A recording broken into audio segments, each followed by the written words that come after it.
শারদীয়া সুরে হাওয়া গন্ধ ছুঁই, বিকেলবেলা ঝালমুড়ি আর সন্ধেবেলা জমিয়ে কবে এত বড় হয়ে গেলি তুই।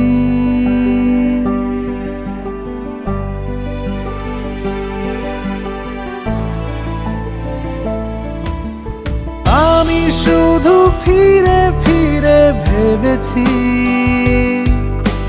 তোরই সাজে আগমনী দেখেছি। বাবা, হ্যাঁ মা বল। On the way from the airport এবারের পূজা তোমাদের সাথে কাটাবো। হ্যাঁ ওগো শুনছো? মা আসছে সবার ঘরে, চলো মেতে উঠি নতুন করে। সেরা সাজের সেরা স্টপ, শপার স্টপ।